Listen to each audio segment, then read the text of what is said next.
1장에 들어가기 전에, 창세기에 들어가기 전에 대해서 함께 나누도록 하겠습니다. 지난 시간에 신학 강좌 목차와 창세기 개론에 대해서는 이야기를 했고요. 개론의 마지막 부분과 창세기를 보는 시각에 대해서 오늘 말씀을 나누고자 합니다. 지난번 배웠던 거 잠깐 리뷰하면요. 성경은 세 골격에 있다, 이렇게 학자들이 분류를 하고요. 그 골격이 역사와 체험과 그다음 예언이다. 그래서 구약은 17권이 역사에 해당되고 체험이 5권, 예언이 17권. 여기 17권은 지난번에 말씀드린 것처럼 모세오경과 역사서입니다. 그렇죠? 여호수아부터 시작하는 에스더, 여호수아부터 에스더까지 시작하는 역사서. 그렇게 해서 5권, 12권.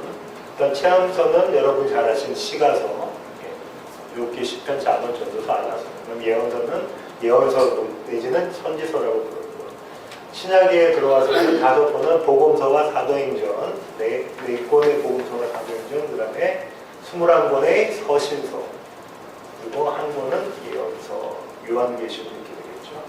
그래서 시대적인 흐름을 쭉 보기 위해서는 이 역사를 보셔야 되거든요.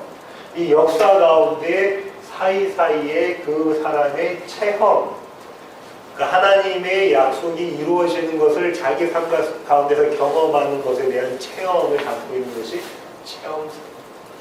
또 이 예언서는 역사 가운데서 하나님의 말씀을 받은 자, 이 예언이 예금을 갖고 있는 것처럼 또 하나님의 말씀을 가지고 있는 자들이 그 말씀을 선포하는 것, 이렇게 되겠습니다. 가면서 창세기 들어가면서 좀 더 그런 내용들이 있으면 함께 다루도록 하고요. 글씨는 잘 안 보이시겠지만 이게 지난 시간에 좀 많은 시간을 들여서 이야기했던 시대순으로 본 구약 성경입니다. 창세기부터 시작해서 느헤미야까지. 그 다음에 이런 역사에 대한 부분과 그 다음에 체험에 대한 부분, 그 다음 예언에 대한 부분을 지난번에 간단하게 설명을 드렸고요. 이 중에서 창세기부터 신명기까지가 모세오경이라는 말씀을 드렸습니다. 구약 세계, 지금 구약에서 이야기하고 있는 이 지역의 지도에 대한 이야기를 설명을 드렸고, 비옥한 초속달 지역 이 부분이 농사가 잘 되는, 왜냐하면 유프라테스강, 티그리스강, 그다음 나일강 이런 주변에 있는 농사가 잘 되는, 여기는 조그맣게 보이시겠지만 요단강, 그다음 또 갈릴리 바다 이런 것들, 그다음 사해 이런 것들 보이시고, 바사가 페르시아고요, 바벨론, 아수르, 그다음에 애굽, 해를 섬겼던 애굽, 그다음에 달을 섬겼던 바벨론, 아수르, 바사 이렇게 보시면 되고요. 이 메소포타미아는 그 뜻 자체가 2개의 강 사이에 있는 땅이라는 뜻이라고 말씀드렸죠. 이 메소포타미아. 그래서 늘 이 가나안은 지정학적으로 봤을 때는 어떤 자리였냐면 큰 강대국 사이에, 열강 사이에 끼어서 항상 그 열강들이 차지하고자 하는 땅, 이렇게 보시면 됩니다. 아브라함은 갈대아우를 떠나서 하단에 들렸다가 가나안에 들어갔다가 애굽 들어갔고요. 출애굽은 이 애굽에서 나오는 장면. 다시 여호수아는 이 가나안과 하나님의 약속의 땅으로 들어가는 그런 지리적이고 시대적인 배경을 가지고 있습니다. 지난번에 말씀드린 것처럼 구약의 주요 신학적 주제는 첫 번째로는 자기 계시, 그 다음에 언약, 그 다음에 하나님의 자기 계시. 하나님이 하나님 스스로를 드러내시지 않으시면 피조물인 우리는 그분을 알 수가 있는 방법이 없습니다. 그래서 그분이 그분을 드러내시는 것, 그것이 약속의 형태로 드러내시는 것이죠. 약속의 형태로. 그러고 난 다음에 그 약속은 뭐냐면 내가 너에게 땅을 주겠다. 구약의 주제를 보니까 내가 너에게 땅을 주겠다. 내가 약속한 땅으로 너희를 집어넣겠다라는 것이죠. 이 언약은 구약에서는 율법으로, 신약에서는 은혜로, 이렇게 은혜 언약과 율법 언약으로 나눠진다. 여기에 대한 설명을 지난 시간에 했었습니다. 모세오경에 대해서 창세기 살펴봤었고요. 창세기, 출애굽기, 레위기, 민수기, 신명기가 뜻하는 것이 무엇인가, 그리고 주요한 주제가 무엇인가에 대해서 이미 살펴봤습니다. 자, 오늘은 창세기의 저자를 한번 살펴보겠습니다. 창세기의 저자 누군가요? 모세. 저희는 그렇게 생각하는데 신학계에서는 특별히 성서신학, 대부분의 그 조직신학자들은 모세라고 생각을 합니다. 성서신학에서는 왜 갈리냐면 여러 가지가 이유가 있을 수가 있는데요. 첫째로는 모세 오경의 맨 마지막에 있는 그것, 자기가 죽기 전에 썼던 신명기에 있는 내용과 이런 것들이 죽은 사람이 어떻게 그런 것을 쓸 수 있느냐, 자기가 죽고 난 다음에 그런 내용들을 어떻게 쓸 수 있느냐라는 문제가 있고요. 또 하나는 창세기에 보면은 편집 비평 쪽에서 보면 어떻게 보면 창세기에 나와 있는 저자는 틀리다. 왜냐하면 한쪽에서는 엘로힘 하나님에 대한 이야기를 하고 있고 한쪽에서는 야훼, 여호와 하나님에 대한 이야기를 하고 있죠. 창세기 기사도 그렇죠. 1장 1절부터 2장 3절까지와 그 다음하고가 틀려요. 거기에서 나오는 하나님이 틀리다는 거죠. 한쪽은 엘이고 한쪽은 그런 것들 여러 가지 이야기를 해서 모세가 쓰기에는 썼다고 보기에는 힘들다라고 생각하시는 신학자들도 있습니다. 또 어떻게 보냐면 모세가 모세오경을 쓰기 이전에 훨씬 아까 지도에서 봤던 메소포타미아나 그 지역에서는 이와 유사한 내용의 기사나 그 다음에 율법이 있었다는 거죠. 대표적인 게 율법은 함무라비 법전 같은 그런 것들입니다. 그런 것들이 모세가 이야기하고 있는 율법에 있는 거 많이 상통하는 부분이 있다. 싱크로율이 아주 높다라고 이야기합니다. 또 뭐 불교계에서도 그렇고, 그다음에 또 다른 종교계에서도 그렇고, 창세기에 나와 있는 기사들이 이미 다 그 안에 들어가 있는 것들이 많아요. 특별히 노아의 홍수 같은 데는 여러 고대 종교의 같은 그런 설화들을 다 가지고 있습니다. 그래서 모세가 그런 설화들을 집대성에서 쓴 것이거나 아니면 그 뒤에 있는 학자들이 쓴 것이 아니냐라는 생각을 가지고 있는 학자들도 있습니다. 저는 거꾸로 그것이 반증이 된다고 생각하는데 무슨 뭐에 대한 반증이냐면 하나님이 하나님의 이야기인 성경이 참 사실이다라는 것에 대한 반증이라고 생각해요. 왜냐하면 다른 종교를 갖고 있는 사람도 비슷한 의미의 설화들이 있다는 얘기는 그 일이 역사적으로 이루어졌다라고 볼 수가 있기 때문에 그렇습니다. 누가 썼느냐는 저자가 누구냐라는 얘기를 할 때는 우리는 모세보다는 저자는 하나님이시다. 성령 하나님이시라는데 누구를 통해서 썼느냐라는 것은 모세가 썼다고 저는 생각을 하고요. 그게 이제 내려오면서 조금씩 덧붙여지거나 아니면 약간씩 편집되어졌을 가능성이 있다고 생각을 하지만 그 가운데서도 여전히 하나님께서 성령 하나님께서 역사하셨다고 생각을 합니다. 저자에 대해서는 이 정도까지만 하도록 합니다. 창세기 주요 주제를 보면 창조가 딱 나옵니다. 1장 1절부터죠.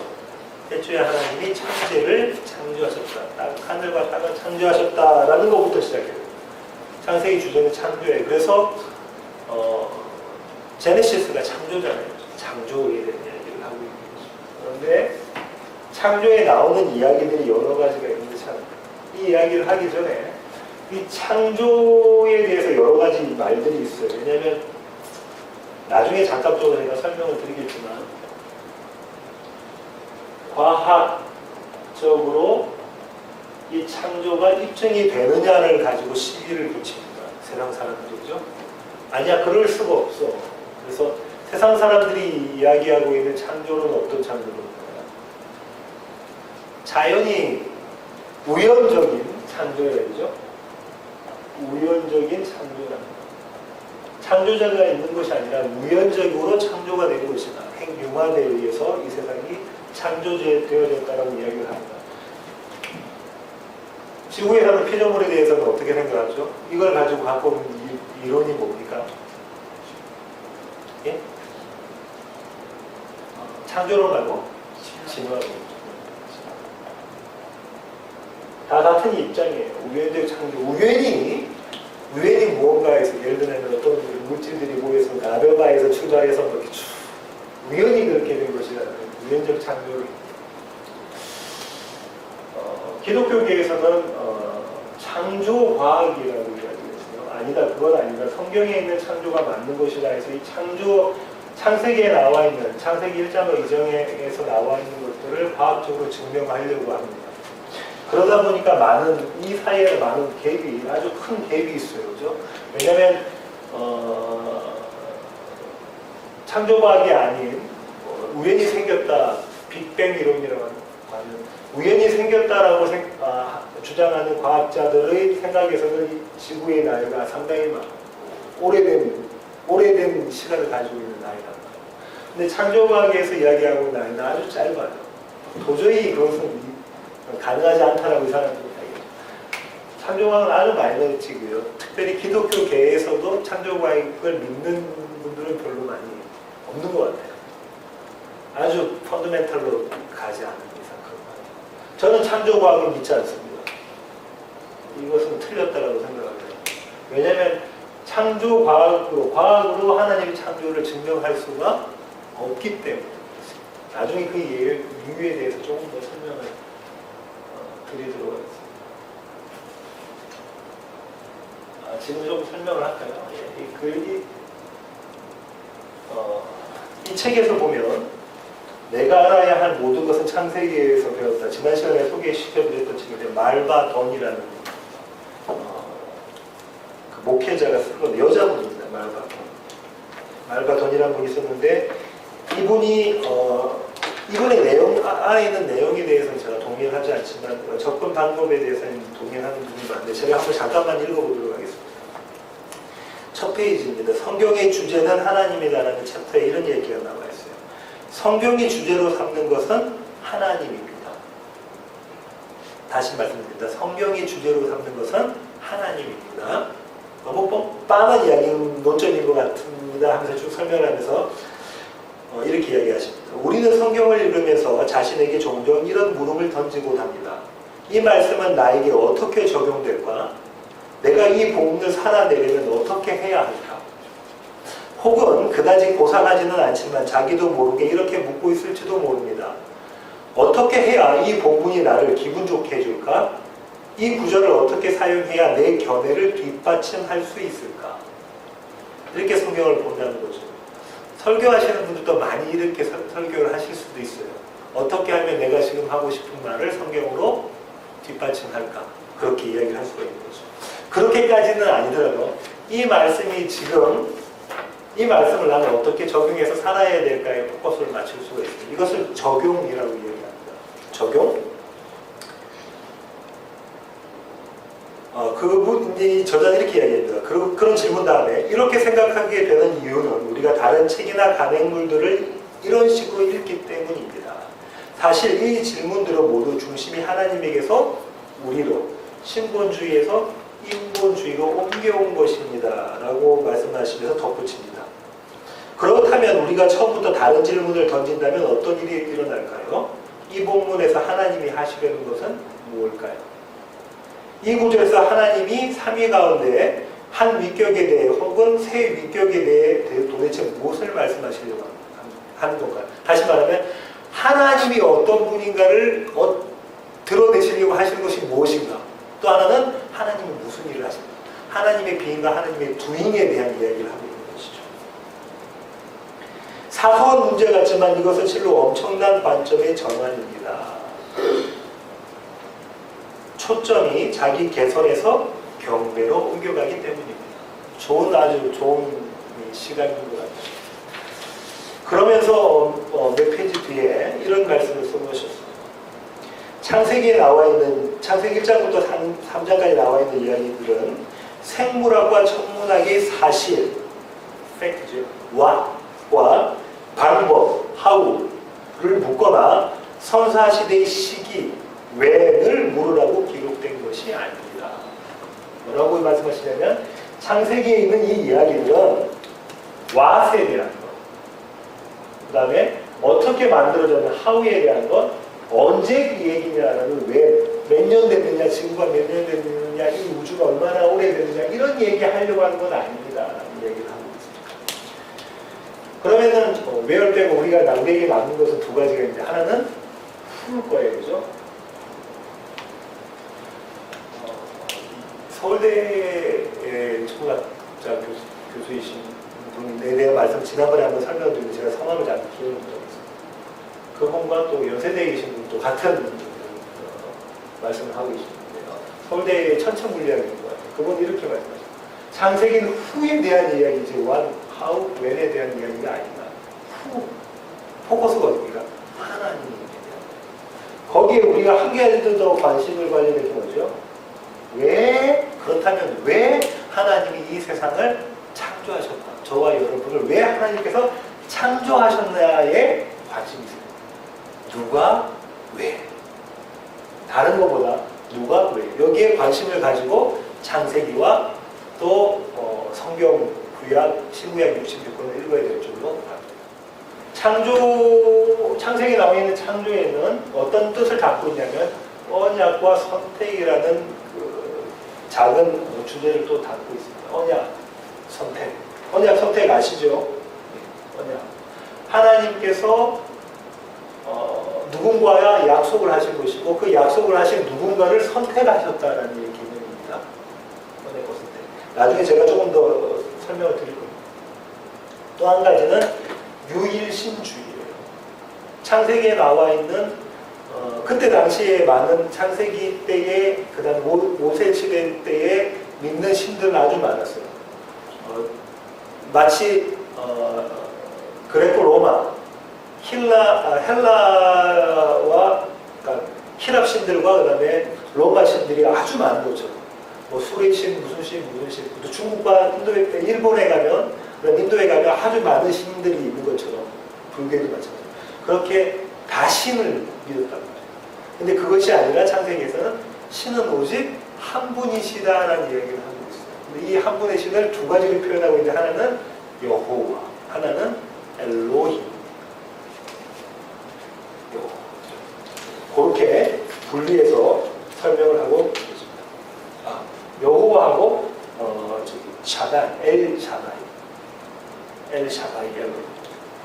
엘샤다이가 전능하신 하나님입니다. 거기에 대한 설명을 하고 있는 것이 창세기다. 이렇게들 이야기를 합니다. 요거 창세기를 보는 시각 요거 앞서서 제가 이 말씀을 드리려고 하는데 이거에 앞서서 아까 말과 던에 대한 견해를 잠깐 설명드렸고요. 제가 침신대에서 뵀을 때 그 기독교 윤리학에서 배웠을 시간에 이런 책을 다뤘던 기억이 납니다. 여러분 잘 아시는 잔 스토트 목사님, 영국에 있는 유명한 실천주의적 경향을 가지신 신학자이시면서 목사님이시죠. 아주 유명하신 잔 스토트 목사님이십니다. 이분이 썼던 책을 오늘 가지고 오려는데 제가 이사를 하려고 짐을 다 싸는 책을 다 싸는 바람에 그거를 끄집어내고 쌌어야 되는데 못 끄집어냈어요. 이 정도 두꺼운 책인데요. 그 책 제목이 그리스도인의 사회적 책임, 뭐 이렇게 좀 기억이 나는 것 같아요. 진짜. 거기서 창세기를 가지고 그 한 권의 책을 쓰신 거예요. 창세기에 뭘 가지고 1장과 2장에 대한 이야기를 가지고 잔 스토트 목사님이 그리스도인의 사회적 책임이 무엇이라는 걸 썼습니다.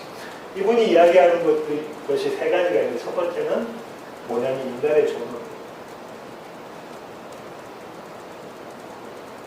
인간의 존엄성에 대한 이야기를 하고 계십니다. 왜냐하면 인간은 누구의 형상을 닮아서 만들어졌습니까?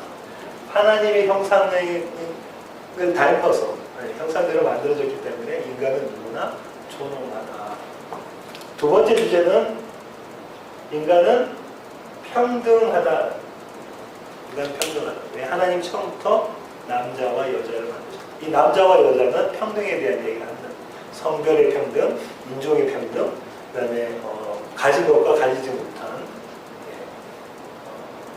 그런 평등, 거기에 대한 평등, 하여튼 여러 가지 사회적인 관계에 있어서의 평등에 대한 이야기를 하고 있다는 이야기를 하죠. 세 번째로는 하나님께서 아담과 하와에게 명령을 하셨죠. 너희가 이 모든 것을 다 다스리라. 땅에 충만해라, 번성해라. 그걸 가지고 인간의 책임에 대한 얘기를 하고 있다. 자연과 이 환경을 보호하고 다스려야 할 책임을 가지고 있다라고 아까 말씀드린 것처럼 윤리적인 측면이다, 그죠? 특별히 기독교 윤리죠. 기독교 윤리로서는 좋은 책인 것 같아요. 아주 그 안에 이 내용들에 대해서 쭉 설명을 해놓고 있어요. 크리스찬이 마땅히 해야 될 일에 대해서. 그래, 이런 목적을 가지고 하나님께서 창세기를 우리에게 주신 것일까? 저는 아닙니다. 아니라고 생각합니다.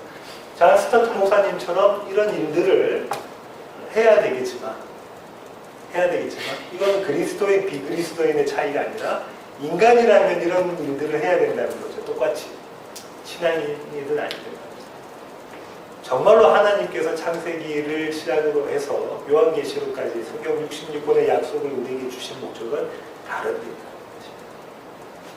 그 다른 데 있다는 것을 설명을 드리겠습니다. 앞으로 제가 창세기를 해석해 나가는 그런 관점, 시각이 될 수 있습니다. 저는 이렇게 봅니다. 창세기를 보는 시각을 언약 성취의 시작이라고 봅니다. 언약 성취의 시작. 그러면 이 언약 성취라는 것이 언약 성취의 시작이라는 것이 과연 무엇인가에 대해서 한번 더 살펴보겠습니다. 언약 성취의 시작, 이 세 가지 단어들에 대해서 좀 더 살펴보는 것으로 이 종합적인 언약 성취의 시작이라는 내용을 살펴보도록 하겠습니다. 첫 번째 언약입니다. 하나님께서는 언약을 가지고 계셨어요. 첫 번째 언약이 언제 있었던 언약일까요? 여러분 이미 배우셨는데 언제 있었던 거? 창세 전에 하나님께서는 언약을 가지셨어요. 누구와 맺으신 언약인가요? 하나님 스스로의 언약. 삼위 하나님께서 맺으신 하나님 스스로의 언약. 이것이 에베소서 1장 4절로 대표되는 언약입니다. 하나님께서는 이 언약을 가지고 계셨어요. 에베소서로 가겠습니다.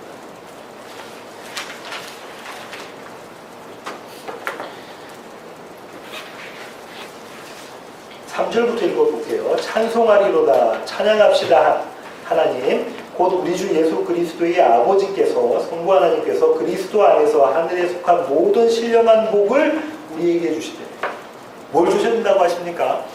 모든 신령한 복을 우리에게 주신다. 복을 주신대요. 모든 신령한 복. 근데 그 복이 뭐냐고 돼 있냐면 그 4절부터 되어 있는 거예요. 우리가 세상에서 생각하는 복이 아닙니다. 그죠? 그 창세전에 그리스도 안에서 우리를 택함에 대한 이야기, 선택에 대한 얘기가 나왔죠. 우리로 사랑 안에서 그 앞에서 거룩하고 흠이 없게. 이게 무슨 말이냐면 정하게, 그죠? 레위기에 나와 있는 성결, 거룩하고 흠이 없게 하시려고 그 기쁘신 뜻대로 우리를 예정하사 예수 그리스도로 말미암아 자기의 아들들이 되게 하셨으니 이는 그가 사랑하시는 자 안에서 우리에게 거둬주시는 바 그의 은혜의 영광을 찬송하게 하려는 것이다. 우리로 하여금 우리를 구원하신 하나님을 찬송하게 하려고 하나님이 이 일들을 하셨다. 창세전이다. 자, 이 창세전 언약부터 시작해서 그 다음에 무엇을 하시냐면 창조라는 것을 하시죠. 이게 창세기 1장부터 나오는 얘기죠. 창세기에서 딱 이렇게 창조하시고 난 다음에 하나님께서 또 언약을 주셨어요. 그죠? 이 언약이 무슨 언약이죠? 두 번째 주신 언약. 흔히 우리가 이야기하는 원시복음입니다. 창세기 3장 15절입니다. 하나님께서 주신 복음이죠. 창세기 3장 10절 가볼까요? 내가 너로 여자와 원수가 되게 하고 내 후손도 여자의 후손과 원수가 되게 하리니 여자의 후손은 내 머리를 상하게 할 것이요 너는 그의 발꿈치를 상하게 할 것이니라 하시고 여자가 누군가요? 디렉트리 이 여자는 하와다, 그죠? 그런데 이 여자는 하와가 곧 교회를 상징하고 있을 거예요. 교회에게 주신 복음입니다. 너는 누구냐면 사탄이죠. 어둠의 세력, 사탄입니다. 복음을 주셨어요. 원시복음. 이 복음을 주신 먼저 일어났던 행위가 있습니다. 이게 뭐냐면 타락이에요. 타락. 그죠? 인간의 타락을 근거로 해서 하나님께서 원시복음을 구원의 복음 메시지를 주셨어요. 근데 이 앞에 어떤 약속을, 명령을 주셨는데 인간이 그걸 지키지를 못하셨어요. 그게 뭐냐면 선악과에 대한 명령입니다. 2장 17절 보세요. 선악을 알게 하는 나무의 열매는 먹지 말라. 내가 먹는 날에는 반드시 죽으리라 하시니라. 이 약속을 주셨는데 인간은 지키지 않았고 그래서 저주받게 되었는데 저주와 동시에 주신 것이 뭐죠? 복으로 구원의 메시지. 저주와 동시에 주신 것. 이후로 창세기에 대해서 계속 언약에 대한 이야기가 나옵니다. 그렇죠? 그 다음에 이제 등장하는 게 무지개 언약. 누구에게 주셨나요? 노아에게 주셨다고요. 노아에게 주신 무지개 언약이에요. 한번 찾아보겠습니다. 창세기 9장 9절로 11절.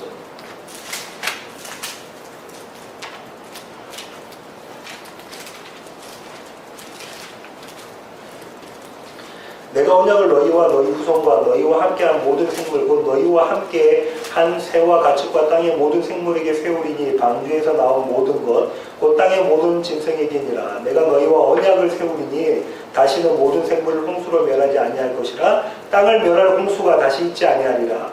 하나님이 이르시되 내가 나와 너희와 및 너희와 함께한 모든 생물 사이에 대대로 영원히 세우는 언약의 증거는 이것이니라. 내가 내 무지개를 구름 속에 두었나니 이것이 나와 세상 사이의 언약의 증거니라. 뭐라고? 내가 내 무지개, 나의 무지개를 그렇죠? 이 무지개를 영어로는 레인보우라고 그러죠. 그 히브리어는 그냥 활이에요. 지난번에 설명드렸죠. 활이 이렇게 거꾸로 돼 있어요. 쏘면 누가 봤습니까? 하나님이, 하늘에 계신 하나님에 맞게 돼요.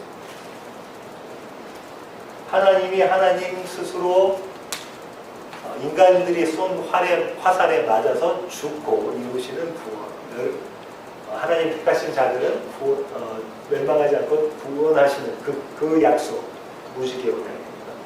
이 앞에 여러 가지 일들이 있었죠. 그죠? 무지개 언약 주시기 전에 어떤 일들이 있었어요. 원시복을 주시기 전에 인간의 불순종이 있었다시피 무지개 언약을 주시기 전에 불순종이 있었습니다. 그 앞에 보시면 6장부터 1절부터 사람이 땅에 번성하기 시작할 때에 그들에게서 딸들이 나니 하나님의 아들들이 사람의 딸들의 아름다움을 보고 자기들이 좋아하는 모든 여자를 아내로 삼는지라. 여호와께서 이르시되 나의 영이 영원히 사람과 함께 하지 아니하리니. 이게 저주예요. 하지 아니하리니. 그 다음 용사에 대한 얘기 나오고 5절 볼게요. 여호와께서 사람의 죄악이 세상에 가득함과 그의 마음으로 생각하는 모든 계획이 항상 악할 뿐. 죄악이 세상에 가득하고 사람이 생각하는 모든 계획이 항상 악할 뿐. 우리의 모습입니다. 을 보시고 땅 위에 사람 지으심을 한탄하사 마음에 근심하시고 7절에 또 한탄함이니라. 이 하나님께서 한탄하셨다라는 이 구절을 가지고 어떻게 학자들이 또 해석을 하냐면 이렇게 해석하죠. 첫 번째 창조에 망가진 부분이 있는데 그것으로 인해서 하나님이 한탄하시는 모습. 인간으로 인해서 하나님께서 만드신 창조가 뭔가 불완전하고 찌그러지고 왜곡된 모습에서 하나님께서 보이시는 한탄. 네, 그런 거 아닙니다. 그렇게 되면 하나님은 열등하신 하나님이에요. 전지전능하신 하나님이에요. 그렇죠? 이유가 있거든요. 이거는 이제 문학적인 수사 표현인 거죠. 여기에 대해서 제가 나중에 좀 더 가로서 말씀드리겠습니다. 그 다음에 무지개 언약, 그 다음에 또 누구에게 주시죠? 아브라함에게 주시죠. 아브라함에게 주시는 언약이 있습니다. 그렇죠? 창세기 15장 11절. 17절부터 볼까요? 해가 져서 어두울 때 연기 나는 화로가 보이며 타는 횃불이 쪼갠 고기 쌓이고 지나더라. 그날에 여호와께서 아브라함과 더불어 언약을 세워 이르시되 내가 이 땅을 애굽 강에서부터 그 큰 강 유브라데까지 내 자손에게 주노니. 땅을 주신다는. 우리가 아까 살펴봤죠. 구약의 세 가지 메시지. 언약을 주시고 언약을 주시니 그 언약의 내용이 뭐냐면 너에게 땅을 주겠다. 선택한 너에게 땅을 주겠다는 이야기. 그 이야기가 쭉 나와져 있습니다. 이 본문에 나중에 들어가서 여기 아브라함의 언약에 대해서 다시 한번 자세히 살펴볼게요. 그 다음에 또 이어져서 누구한테 가냐면 모세에게 이 약속이 갑니다. 그렇죠? 모세에게 가요. 출애굽기 19장으로 갑니다. 3절부터 8절. 5절부터 읽을게요. 세계가 다 내게 속하였나니 너희가 내 말을 잘 듣고 내 언약을 지키면 너희는 모든 민족 중에서 내 소유가 되겠고 너희가 내게 대하여 제사장 나라가 되며 거룩한 백성이 되리라. 너는 이 말을 이스라엘 자손에게 전할지니라. 신명기에 나와 있는 신명기 사관이다, 그죠? 신명기 역사관이라고 얘기합니다. 신명기적 이야기가 여기 나와 있죠. 뭡니까? 내 말을 잘 들으면, 너희가 내 말을 잘 들으면 나도 약속을 지키겠다. 너희가 신실하면 나도 신실하겠다. 나중에 설명을 드리는데 그 말씀하시면서 약속을 주십니다. 이 얘기가 쭉 계속 이어져요.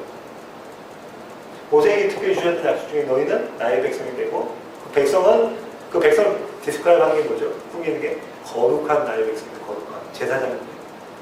에베소서 1장 4절에 있었던 거룩하고 흠이 없는 그 모습에 대한 이야기를 해서 계속해서 계시록까지 약속들이 주어지는 거죠. 성경의 이 약속이 된 이야기. 한마디로 말하면 이 약속은 무엇을 요약되느냐? 창세적 언약, 하나님 스스로의 언약, 예수 그리스도를 통해서 그 안에서 택하신 자들을 하나님 앞에서 거룩하고 흠이 없는 자로 만드시는 약속이다. 하나님이 이 약속을 이 세상을 만드시기도 전에 가지고 계셨던 거예요. 이 세상을 만드셨는데 완벽한 모습으로 만드셨는데 인간이 타락함으로 그럼 내가 수정을 해야지. 그래서 수정해서 만든 게 아닙니다. 또 어떤 자들은 그 과정신학을 하시는 분들은 프로세스 디올로지라고 하는데 그거 하시는 분은 자꾸 하나님이 발전된 모습으로 나가신다는 거예요. 진화하신 하나님. 그런 건 아니죠. 전지전능하신 하나님 원래 그분이 가지고 계셨던 이 약속이 계신 거예요. 그 약속에서부터 시작을 하는 거예요. 이 약속을 이루시기 위해서 하셨던 일이 뭐냐? 이 세상을 창조하신 것이다. 그게 이유가 됩니다. 누가 이 세상을 창조하셨습니까? 하나님이. 왜? 하나님의 약속을 이루시기 위해서. 성취에 대해서 좀 더 살펴볼게요. 성취. 약속을 이루는 것이다. 그죠? 약속을 이루는 것. 이 성취에 대해서 자세히 나와 있는 성경 구절이 있는데 신명기 7장 9절이에요. 7장 9절. 그런즉 너는 알라 오직 내 하나님 여호와는 하나님이시요 신실하신 하나님이시라. 그를 사랑하고 그의 계명을 지키는 자에게는 천대까지 그의 언약을 이행하시며 인애를 베푸시되. 여기서 나와 있는 말씀이 뭐예요? 하나님은 유일하신 분이다. 유일하신 분이야. 하나님은 한 분밖에 안 계신 분이다. 그리고 이 하나님은 어떤 분이냐면 신실하신 분이다 라고 얘기해요. 신실하신 분이다. 그래서 신실하신 분이라서 언약을, 약속을 지키는 자에게 하나님께서 약속을 지키시겠다. 이 언약을 지키는 자는 다음 시간에 설명을 드릴게요. 이게 윤리가 아니라는 걸 다시 지키시겠다. 이 신실이 히브리어로 뭐냐면, 이 신실을 영어로는 어떻게 해놨습니까? NASB 같은 데 가면 어떻게 해놨죠? 이거 얘기를 이렇게 해놨어요. He is God, the faithful God. He is God. He is only God. He is God, the faithful God. The faithful의 faithful이 뭐냐면 영어로는, 히브리어로 뭐냐면 아멘이에요. 아멘. 아만이라고 되어 있어요. 아만 이렇게 되어 있어요. 아멘. 아멘. 이걸 헬라어로 끌고 오면 뭘까요? 헬라어로 끌고 오면 피스토스예요. 피스토스가 뭐예요? 믿음. 이게 믿음이라는 거예요. 우리가 지금 착각하기 싫어. 이 믿음 내가 이야기하고 있는가 하고 다시 볼까요? 히브리서 갈게요. 신약도 그렇게 똑같이 되어 있으니까. 구약처럼. 히브리서 2장 17절. 히브리서는 김재용 목사님, 한국에 가신 김재용 목사님 강의로 잘 들으셨을 텐데 생각을 리마인드 하시면서 17절 한번 보겠습니다. 그러므로 그가 범사에 형제들과 같이 되시니 이게 뭐냐면 성육신 하셨으니 성육신 하시는 것이 마땅하도다 해놓고 이는 하나님의 일에 자비하고 신실한 대제사장이 되어 뭐가 나오냐면 자비, 머스풀하고 신실한, 페이스풀 나오죠. 대제사장이 되어 백성의 죄를 성령하려 하십니다. 여기서 나오는 이 신실이 뭐냐면 피스토스예요. 믿음. 그럼 우리가 믿음을 뭐라고 생각해야 됩니까? 믿음. 뭘 억지로 내가 용을 써서 힘을 내서 뭘 믿어봐야지라는 믿음이 아니란 말이에요. 믿음이라는 개념이 갖고 있는 것이 히브리어로 헬라어는 우리가 갖고 있는 국어사전과 영어 성경은 헬라어 헬라어나 히브리어로 바꿔서 생각을 해봐야 되고, 헬라어는 꼭 히브리어 72년의 히브리어에서 어떤 용어를 갖고 온 것인지 갖고 와야 된단 말이에요. 그럼 이 신실이라는 게 아멘이라는 것이 피스톨 이게 다 믿음, 신실, 믿음 같은 말이에요. 그럼 우리가 믿는다라는 건 과연 뭐냐면 하나님께서 하나님의 약속을 이루시는 것이 믿음이에요. 그리고 그것이 우리 가운데 믿어지게 하는 건 2차적인 믿음이거든요. 언약을 지키는 자는 지키겠다. 하나님이 우리로 하여금 하나님의 약속을 성취하는 것이 우리 가운데 드러나는 것, 그것이 믿음이다 이 말이에요. 하나님이 그렇게 우리에게 말씀하시는 건 내가 너희를 믿는다라는 그 믿음은 내가 이 일을 다 할 거다.